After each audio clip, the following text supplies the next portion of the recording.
The wait for Final Fantasy VII Remake Part 2 is well underway, and most of our attentions are firmly locked on what future instalments of the game are going to hold for us.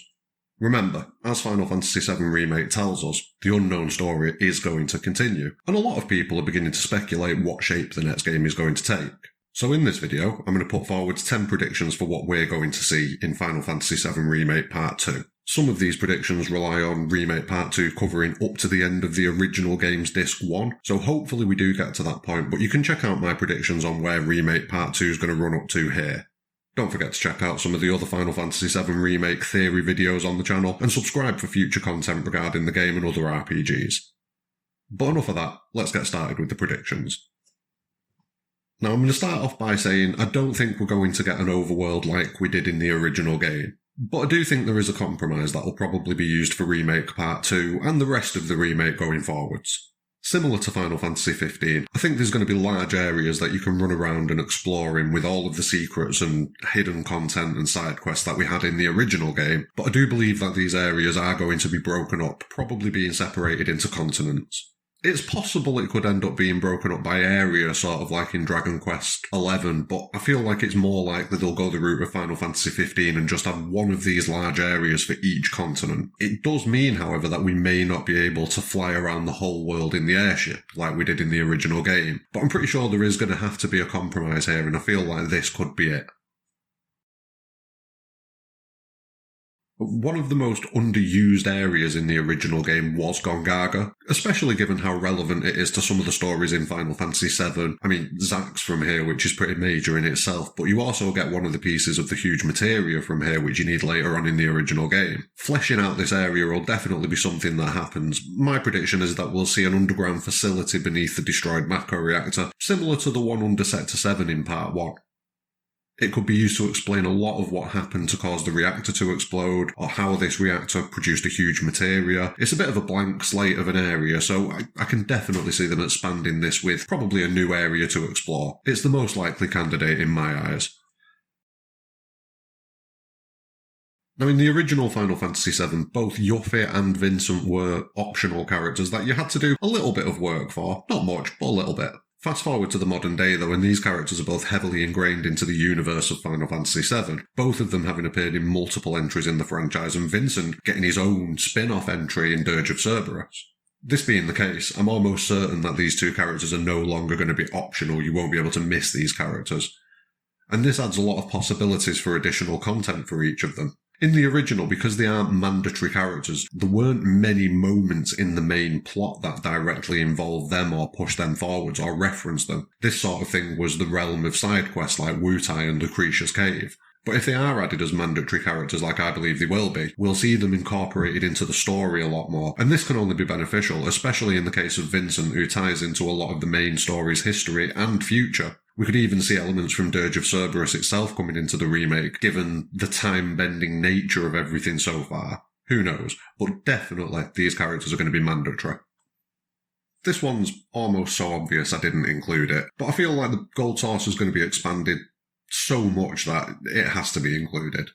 This is going to be the main side quest hub, probably not only for Remake Part 2, but probably for the rest of the remake going forwards. This means that there's going to not only have to be a massive amount of activities in there for Remake Part 2, but there's also going to have to be the scope for these activities to change in the future installments of Remake. Now this will obviously happen like it does in the original, with the Battle Arena difficulty going up, new items being added, as well as Chocobo racing and breeding later on, probably in Part 3 of Remake. But we could also see a lot of other activities added. We'll certainly see darts making a comeback, but the possibilities for what we could see here are endless. Now to start off with, my belief is that Zack is alive, but in a separate, alternate timeline, but that this timeline is still linked to the timeline of Remake. Now, if we expand on this, it's almost certain that we'll see scenes where we play as Zack in some capacity, or at least we see cutscenes involving him and the story that he lives out after his survival. Now, if we do see playable scenes with Zack, I personally feel that we could very likely see them in the same way that we see the scenes with Laguna, Kairos and Ward in Final Fantasy VIII. In Final Fantasy VIII, the party occasionally suffers from a blackout, and during these blackouts you take control of Laguna, a Galbadian soldier from around 20 years earlier. And in these sections, the party that you control takes on the statistics and the junctions and everything like that of the characters that you have in your party at the time of the blackout. This takes away any concerns about leveling these characters as they match your main party exactly, and it just allows you to enjoy the story in these sections. In a similar way, I believe that we'll see Zack take on Cloud's stats and loadouts. They share the same weapon type, they're both products of Shinra's Genova experiments, and given the story connotations of Cloud being Zack's living legacy, it makes sense that this is the way that they do it. That's not to say we'll definitely get playable scenes with Zack, it may be that we just get cutscenes, but if we do get playable scenes, I think this is how they're going to go with it. Now, I do think we'll see more of these guys, but it will be in a different capacity going forwards. Up till now, the Whispers have been a tool of the planet that have tried to protect and maintain the timeline from outside interference. Now, though, after future Sephiroth has absorbed the Whispers, I believe that we'll see them being used as a tool of his in the same way that in the original game, Genova is used as a weapon against the party. We'll at the very least get another big boss fight against the Whispers, but being controlled by Sephiroth. And following on from the previous point, I think we'll see at least some, if not all, of the weapons arise early. Now, the planet has already been aware enough to use the Whispers to try to protect the timeline. Their failure at the hands of the party and Sephiroth is going to leave the planet in a defenceless state. The planet also knows that there are two Sephiroths on Gaia at the minute and is probably cautious of the party as well, given their actions thus far. Add all of this together, and I'm pretty sure that we'll see the weapons appear far earlier in Remake than we did in the original game, just due to the massive threat to the planet. And now we're getting into the big three. These predictions are just a gut feeling mostly on my part, but in a way I believe that the spots that the developers will want to either expand on the original story, use the new elements such as the divergent timelines, fate and destiny, or they'll try to subvert our expectations in a big way, taking what we know and twisting it. Here we go.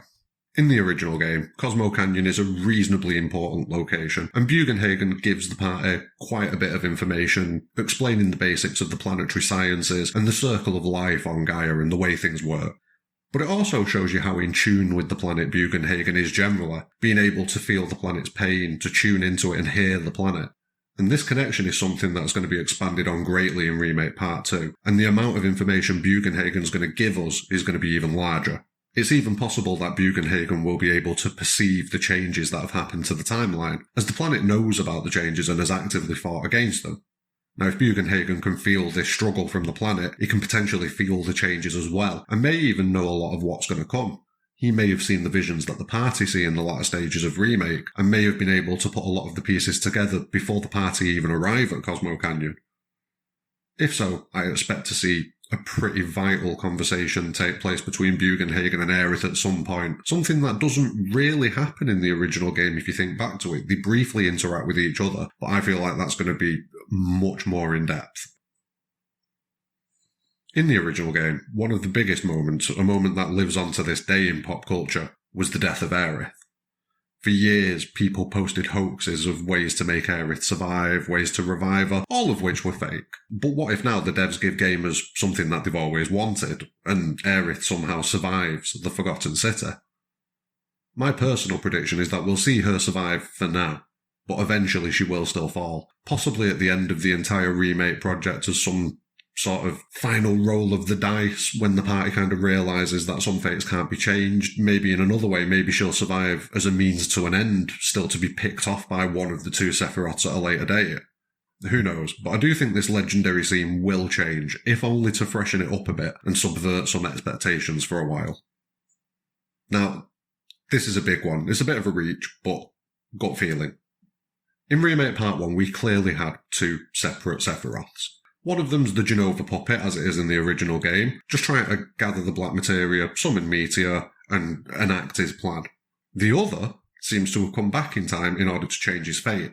But beyond that, his goals are uncertain. We can assume that he wants to enact his plan from Advent Children, but who knows?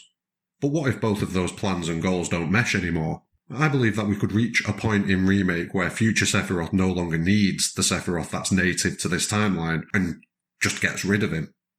One possibility is that the future Sephiroth allows Meteor to be summoned as it still plays into his overall plan, and then kills this timeline's Sephiroth once that's completed so that he can take his place and, take the benefits of the plan. But another possibility is that future Sephiroth, knowing how things pan out in the original timeline for him, is the entire reason that Aerith survives. He could be the reason that Aerith lives at the Forgotten City, dispatching his counterpart and altering the timeline massively. He could still stop her from summoning Holy in some manner, maybe by defeating the party and taking the materia, maybe by wounding Aerith to the point where she's alive but incapacitated and unable to finish summoning Holy. But in one fell swoop he would remove his counterpart, stop Aerith from summoning Holy, and keep her alive so she isn't able to manipulate the life stream directly. If that's the case, that could have dire consequences for Gaia. So that's my 10 predictions for the Final Fantasy Remake's future. But what about you? What are your predictions for the future of Final Fantasy VII Remake? Drop your thoughts in the comments below. Don't forget to like and subscribe for more Final Fantasy VII related content. And more than anything, have a great day.